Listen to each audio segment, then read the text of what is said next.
Hi, 2A. We finished reading Flat Stanley's Worldwide Adventures, The Great Egyptian Grave Robbery. I'm happy to have read that most of you really enjoyed reading about Flat Stanley in Egypt.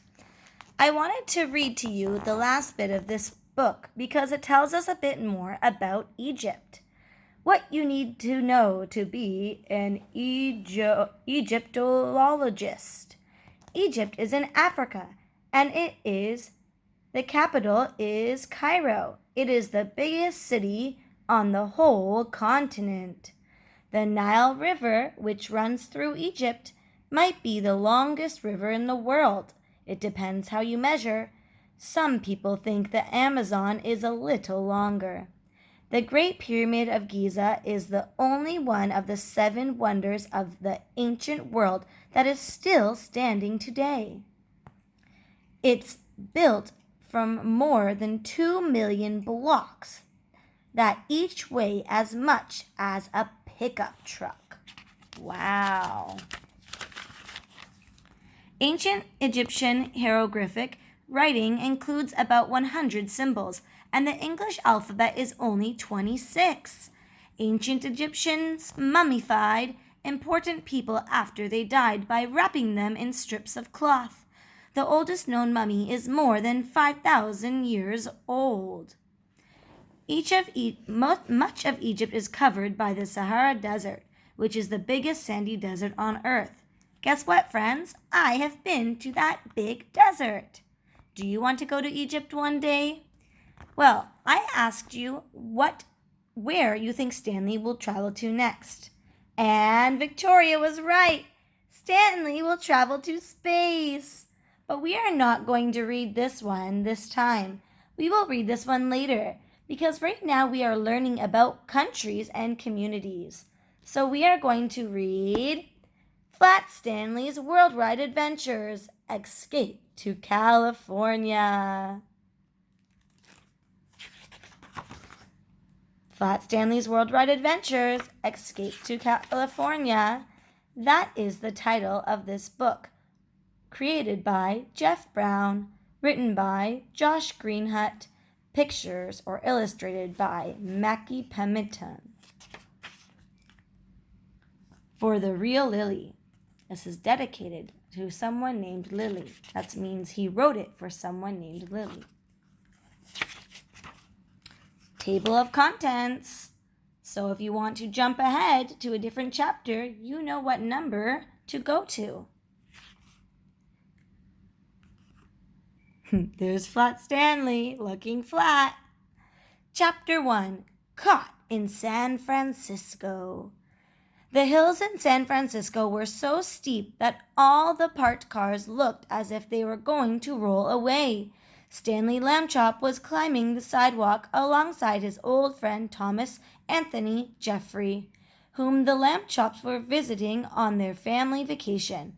I can't believe how much has happened since I last saw you, Stanley said to Thomas as they walked with Stanley's parents and brother, Arthur, up the hill.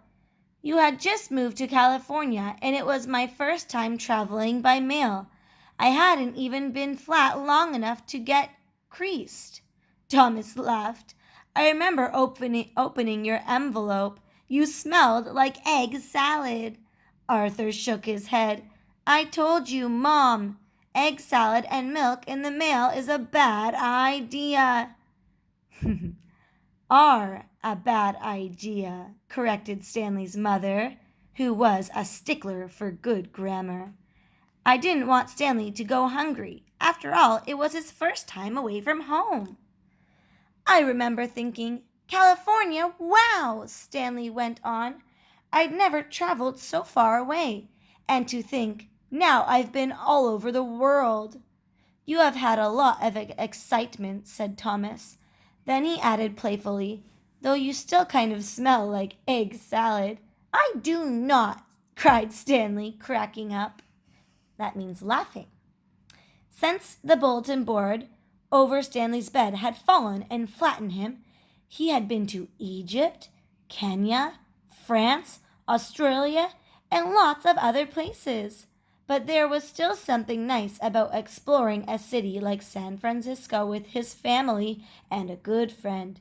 Thomas had shown them Haight Ashbury, where everyone seemed to be wearing tie-dye t-shirts, and taken them on an old-fashioned looking cable car to Union Square, where people in business suits hurried in and out of skyscrapers, except for the moment at the Fisherman's Wharf, when a group of tourists had recognized Stanley and insisted on taking pictures with him. Stanley felt like a regular sightseer.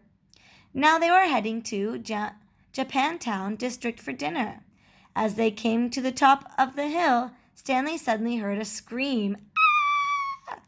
He spun around to see a girl in a wheelchair barreling down the middle of the street.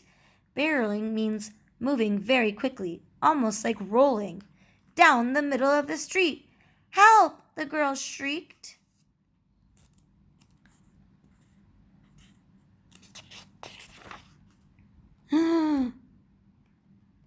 Stanley leapt into action. "Thomas, throw me, quick!" "What?" said Thomas in shock. But then Arthur stepped up, took Stanley's hands, and launched him into the air like a boomerang. "Stanley, don't!" his father yelled after him. As the wheelchair zoomed past, Stanley caught the back of it with both arms.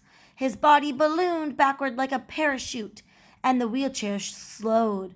"I have you," Stanley reassured the girl. But then he felt a tug at his back. His father had caught up and grabbed Stanley's shirt.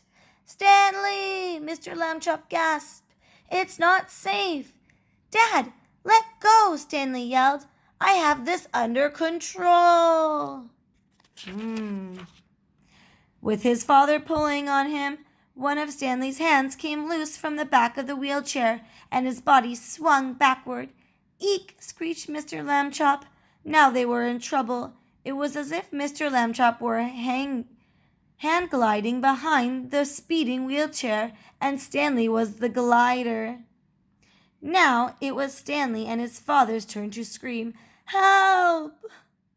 Suddenly the wheelchair came to a halt. Stanley shot over the girl's head, and his father went flying after him. They landed with a thunk in the open bay of a cargo van, which was parked at the bottom of the hill. The girl rolled up a ramp into the van after them. She appeared to be in perfect control. "Let's blow this taco stand," she called to the driver. Suddenly, the door swung close, and the van peeled away. Uh-oh. Chapter 2. Guess what, friends? We will read this one together in the classroom. Maybe on Monday. This is very exciting. Your journal today is going to be, why do you think they are in the van? Where are they going? Did the girl plan this? Or was this a mistake or an accident? What will happen next?